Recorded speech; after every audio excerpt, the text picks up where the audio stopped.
Welcome to Revenge by Eve. Settle in and enjoy today's story. I was sitting in a therapist's office being told I needed medication for my paranoid delusions when my phone buzzed with a notification, a video file from my own security camera proving I'd been right about everything all along. Before this story goes any further, tell me, would you have trusted your gut or done what I did? And as you listen, comment where you're listening from. I read everyone. My name is Eve Morrison, and for 6 years I thought I was losing my mind. I met my husband Marcus when I was 29 at a mutual friend's birthday party in Brooklyn. I was working as a freelance graphic designer. He was an IT consultant for corporate clients. We hit it off immediately. He was funny, grounded, smart without being arrogant about it. Our relationship developed naturally. Coffee dates turned into weekend trips. Weekend trips turned into him keeping a drawer at my apartment. Within 18 months, we'd moved in together to a 2-bedroom in Queens with exposed brick and just enough natural light for my home office. Marcus was thoughtful in the small ways that mattered. He'd bring me coffee in bed on Sunday mornings, he'd proofread my client proposals and offer genuinely helpful feedback. When I worked late on a project, he'd order dinner from my favourite Thai place without me having to ask. We got married in a small ceremony upstate, just immediate family and close friends. His parents, Robert and Linda, seemed to like me well enough. His younger sister, Vanessa, was sweet but distant, absorbed in her own life as a nursing student. My family was smaller, just my mom, who'd raised me alone after my dad left when I was 7. She adored Marcus. Some said he was the first boyfriend I'd brought home who had his head on straight. The first 3 years of marriage were good. We developed routines. Tuesday nights were for cooking elaborate dinners together. Saturdays we'd explore different neighbourhoods in the city. We talked about eventually buying a house, maybe in Westchester, once we'd saved enough. I was building my client base, slowly transitioning from scraping by to actually thriving. Marcus's career was steady. Corporate IT wasn't glamorous, but it paid well and had good benefits. We fought sometimes, like all couples. But they were normal fights. Who forgot to buy milk? Whose turn it was to deal with the super about the leaking pipe? Nothing that felt foundational. Our friends were a mix of his college buddies and people I'd met through work. We'd host game nights, AITA group dinners, spend summer weekends in the Hamptons with his friend Derek and Derek's wife Simone. Life felt stable, predictable in a good way. I trusted Marcus completely, never questioned where he was or who he was with, never snooped through his phone or email. That kind of paranoia wasn't part of our dynamic. Looking back, that trust made me vulnerable, made it easier for what came next to completely destabilize me.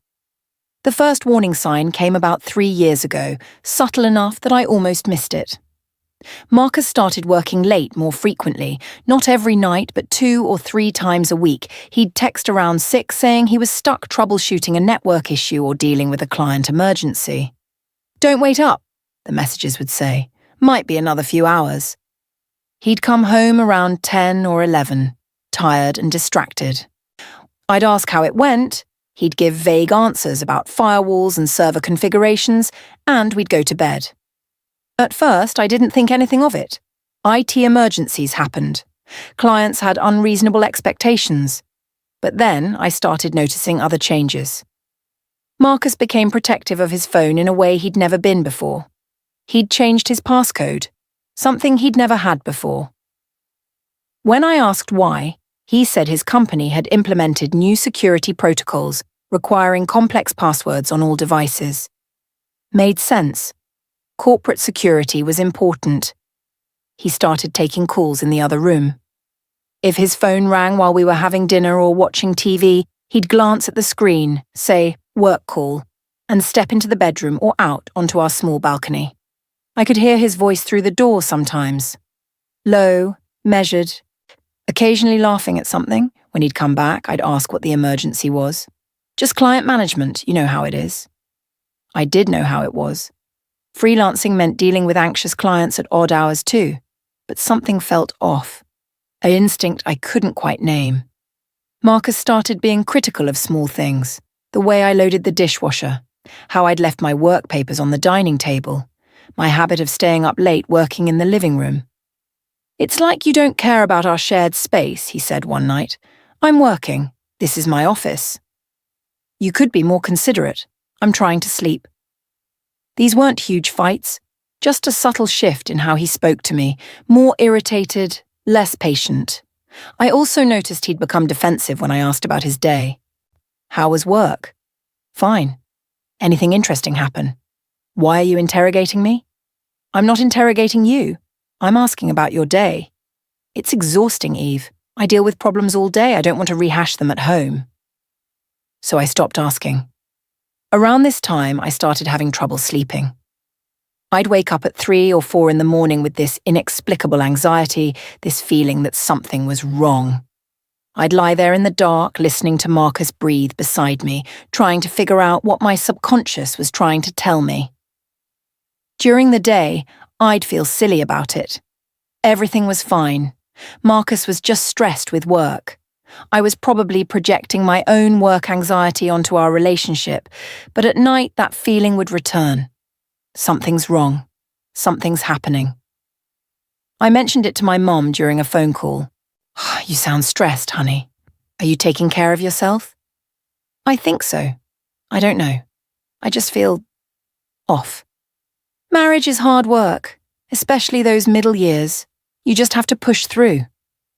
So I pushed through. Things escalated over the following months in ways that made me question my own sanity. I started noticing that items in our apartment would be moved. Small things. My laptop would be in a different spot than where I'd left it. Files on my desk would be slightly rearranged. A coffee mug I distinctly remembered putting in the dishwasher would be in the cabinet. "Did you move my laptop?" I'd ask Marcus. "No. Why would I touch your laptop?" "It was on the left side of my desk, now it's on the right." "Eve, you probably moved it and forgot. You're always doing 3 things at once." Maybe he was right. I did get scattered when I was juggling multiple projects. But then it kept happening.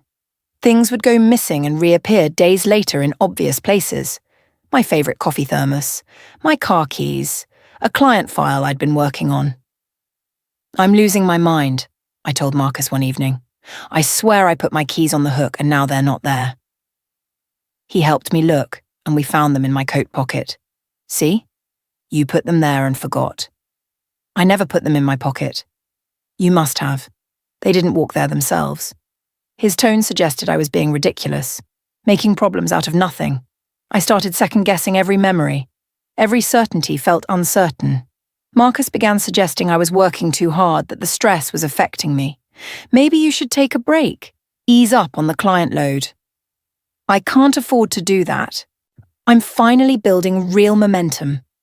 Your health is more important than work." But I felt fine. Physically, I felt completely normal. It was just this persistent sense that reality was shifting around me in small, unverifiable ways. Then came the fights I didn't remember. Marcus would bring up conversations we'd allegedly had. "Like we discussed last week, I'm going to Denver for that conference." "What conference? You never mentioned Denver." "Yes, I did. We talked about it. I told you I'd be gone Thursday through Sunday." "Marcus, I have no memory of this conversation." "That's concerning, Eve. You're forgetting entire conversations now." He'd pull out his phone and show me a calendar entry. "See? I put it in our shared calendar 2 weeks ago." I'd look, and there it would be. A trip I had no recollection of discussing. Oh, was I losing time? Forgetting conversations? My mom had early-onset Alzheimer's in her family history. Was this how it started? I made an appointment with my doctor, told her about the memory issues, the misplaced items, the sense that I was losing grip on reality. She ran cognitive tests. Everything came back normal. "You're under a lot of stress. Freelancing, marriage, city life. It all adds up. Have you considered therapy?" I started seeing a therapist named Dr. Chen, a kind woman in her 50s who specialized in anxiety disorders. I told her everything. The memory lapses, the moved items, the feeling that Marcus was changing, but I couldn't put my finger on how. "It sounds like you're experiencing significant anxiety," she said. These intrusive thoughts about your husband, the hypervigilance about objects in your home, these are classic anxiety symptoms. But I don't feel anxious. I feel watched, like someone's messing with me. That's a common manifestation of anxiety. The brain creates narratives to explain uncomfortable feelings. She started me on anti-anxiety medication. The medication made me foggy. I'd forget words mid-sentence, miss deadlines. One client fired me for missed communication. The meds aren't helping, I told Dr. Chen. They take time to adjust. Give it 6 weeks.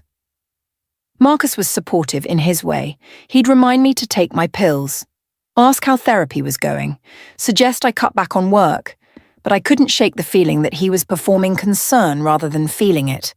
The core betrayal happened on a Tuesday in March. I'd started having suspicions that maybe Marcus was having an affair. Not because I had evidence, but because I'd run out of other explanations for his behavior. I mentioned it in therapy. I think Marcus might be cheating on me. Dr. Chen's expression was gentle but skeptical. What makes you think that? The late nights, the phone secrecy, the way he's different. Eve, we've talked about this pattern. You're looking for external explanations for internal distress. Your anxiety is creating a narrative of betrayal that may not exist. But what if it does? Have you found any concrete evidence, messages, charges on credit cards? I hadn't. I'd looked in moments of desperation and found nothing. Then we need to work on these intrusive thoughts. They're symptoms of your anxiety disorder, or not reality. I left that session feeling crazy, genuinely, clinically crazy. That evening, I did something I'd never done before. I installed a security camera in our living room. I told myself it was for safety. We'd had some package thefts in the building. It wasn't about Marcus, it was just precaution. The camera was small, discreet, positioned on a bookshelf with a view of the front door and most of the living area. It recorded to a cloud service on my phone. I didn't tell Marcus about it. That Thursday, Marcus said he had to work late. Standard emergency, he'd be home around 11. I went to bed around 10:30, anxious and restless. I woke up at 2 in the morning.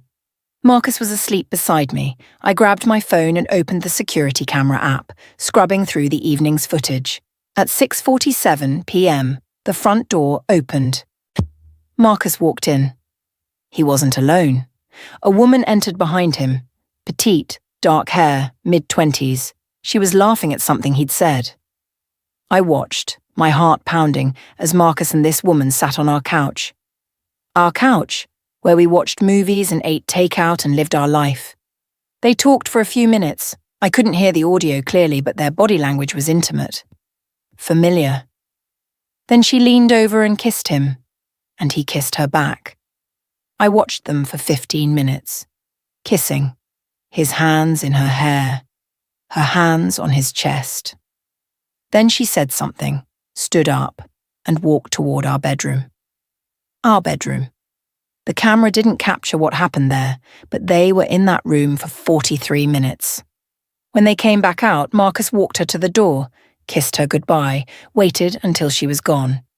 Then he pulled out his phone and I watched him text someone. A moment later, my phone buzzed. Still dealing with the server issue. Going to be another couple hours. Sorry, babe. The message time-stamped 8:52 p.m. I sat up in bed, staring at the phone, feeling like I was going to vomit. Marcus stirred beside me. You okay? Fine, just couldn't sleep. Come here. He pulled me close, spooning me like he had 1,000 nights before. I lay there rigid, his arm around me, and I felt everything I'd known to be real shatter. I wasn't crazy. I wasn't anxious. I wasn't imagining things. I'd been right all along. And everyone, Marcus, my therapist, my mom, my friends, had convinced me I was losing my mind. That was the moment I stopped waiting for them to change. I didn't sleep the rest of that night. I lay there in Marcus's arms, mind racing, planning. I couldn't confront him yet. I needed more. I needed to understand the full scope of what was happening. The next morning I acted completely normal, made coffee, kissed Marcus goodbye, told him to have a good day at work. The moment he left, I went through the apartment systematically. I found the other woman's hair tie in our bedroom, a lipstick in the bathroom that wasn't mine, a receipt in Marcus's jacket pocket from a hotel in Midtown, dated 3 weeks ago. I created a new hidden folder on my phone and started documenting everything. I went back through weeks of security footage. I'd had the camera for a month, though I'd only started reviewing it now. This wasn't the first time she'd been to our apartment.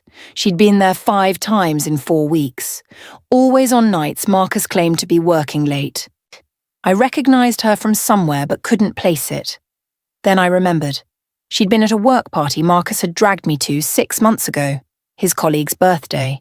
She'd been introduced as someone from his client's IT department. Sarah, Sandra, something with an S. I went through Marcus's laptop while he was at work. I knew his password, the same one he'd been using for years. His email was a goldmine, months of correspondence with this woman, Sophia. Explicit messages, photos, plans to meet, complaints about me.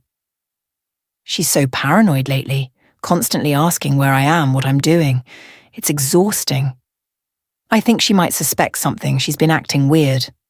I'm working on it. Once I can get her to move back to her mum's for a bit, we'll have more time together. My stomach turned. Marcus had been gaslighting me, deliberately. He'd been moving my things, deleting conversations from my phone, editing our shared calendar to make me think I'd forgotten discussions we'd never had. All to make me think I was losing my mind. Why? So I'd move out. So he'd have the apartment to himself and Sophia. I kept digging. I found emails to my therapist. Marcus had been emailing Dr. Chen, expressing concern about my mental state, suggesting I might need stronger medication, mentioning family history of dementia. He'd been actively influencing my treatment. Dr. Chen had responded professionally, thanking him for his input while maintaining patient confidentiality. But his messages had clearly shaped how she saw me. I found texts to his sister Vanessa and his parents painting me as unstable. Eve's really struggling right now. I'm worried about her. She's forgetting things. Getting paranoid. I think she might need to take a break from work. His family had been responding with sympathy. Poor Eve. This must be so hard on you, Marcus. He'd been building a narrative, positioning himself as the devoted husband, dealing with his mentally ill wife. Meanwhile, he was cheating on me in our home. In our bed. I sat at his desk, reading through months of deception, and I felt something shift inside me. I wasn't broken. I was furious. I spent the next 2 weeks gathering every piece of evidence I could find. I backed up all the security footage to multiple drives. I screenshotted every email, every text. I documented the moved items, the gaslighting, the manipulation. I also started recording conversations with Marcus. On my phone, hidden in my pocket, not legal for court maybe, but useful for my own clarity. In those recordings, you could hear him doing it in real time, contradicting things he'd said days before, claiming we'd had conversations that never happened, suggesting I was misremembering, getting confused. Are you sure you're feeling okay? You seem really scattered lately. Maybe you should talk to Dr. Chen about adjusting your meds. I'm worried about you, Eve. This isn't like you. Each statement calculated, each one designed to make me doubt myself. I consulted with a divorce attorney. Not to file yet, but to understand my options.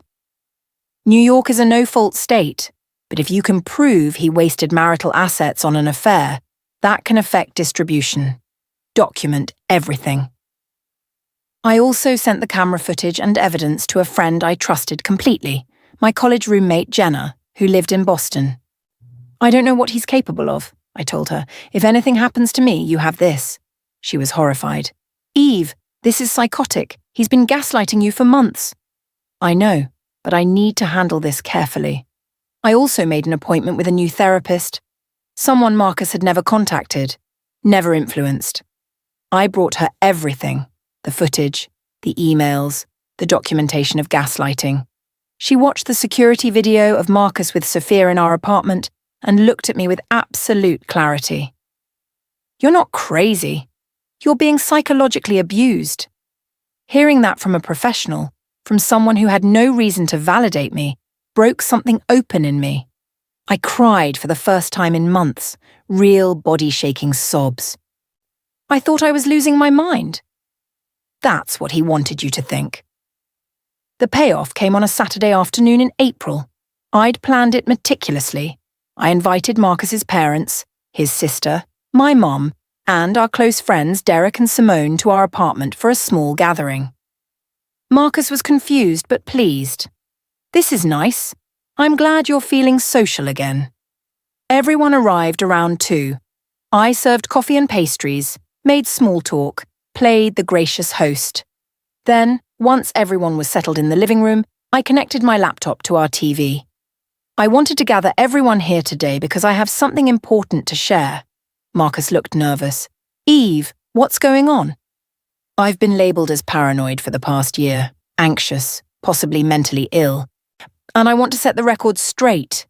I pulled up the security footage on the TV, the video of Marcus and Sophia entering our apartment kissing on the couch.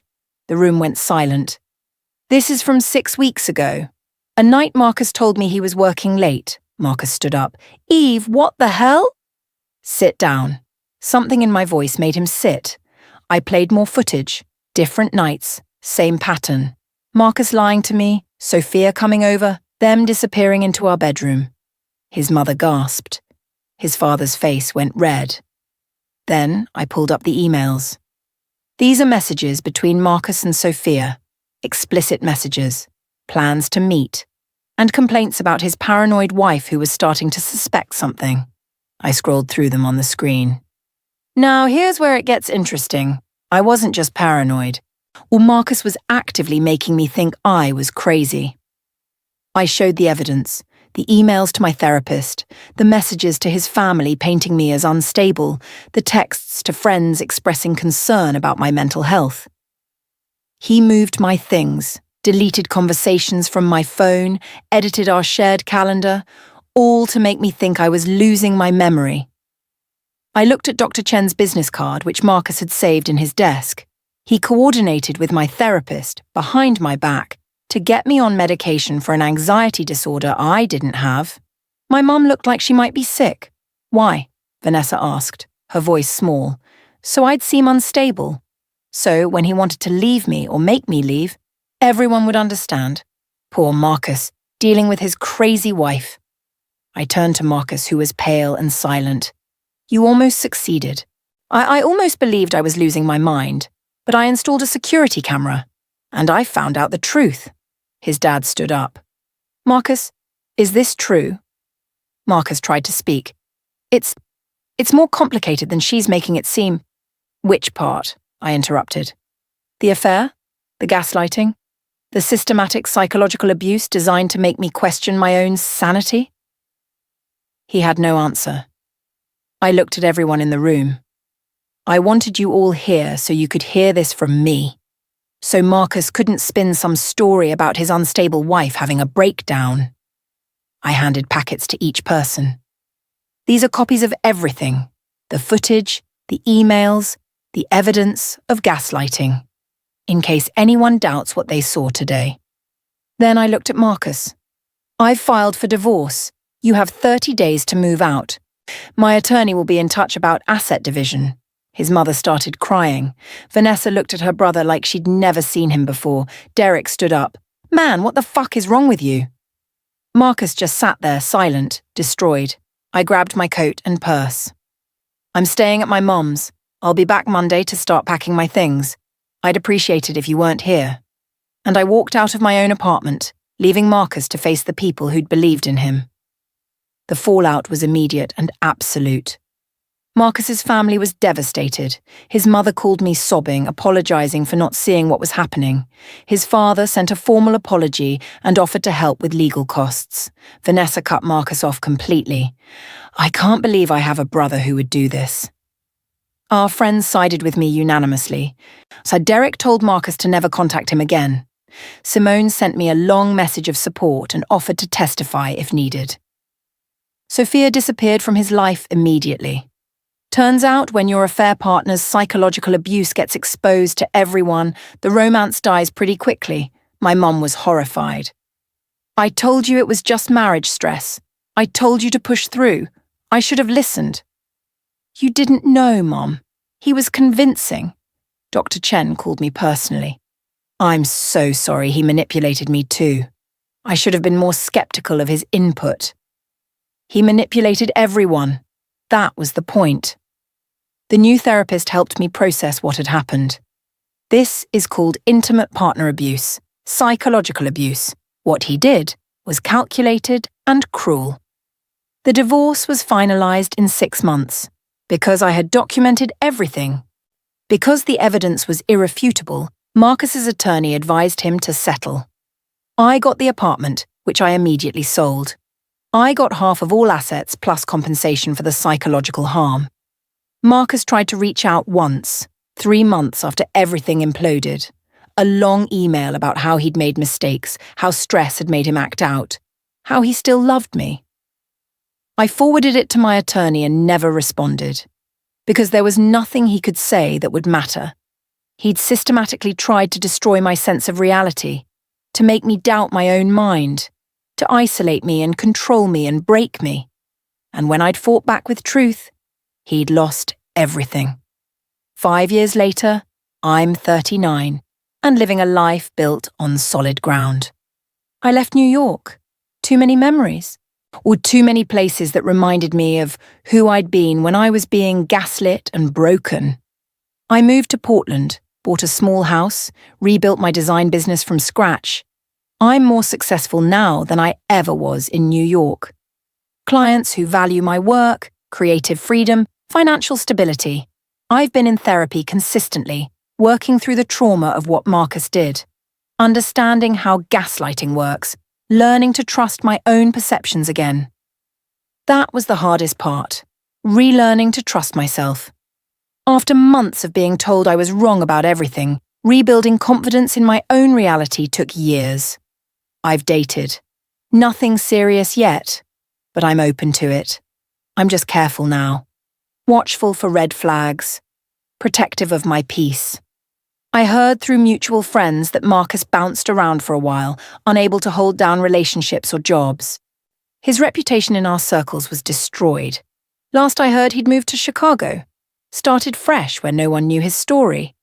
I hope he's different now. I hope he learned something.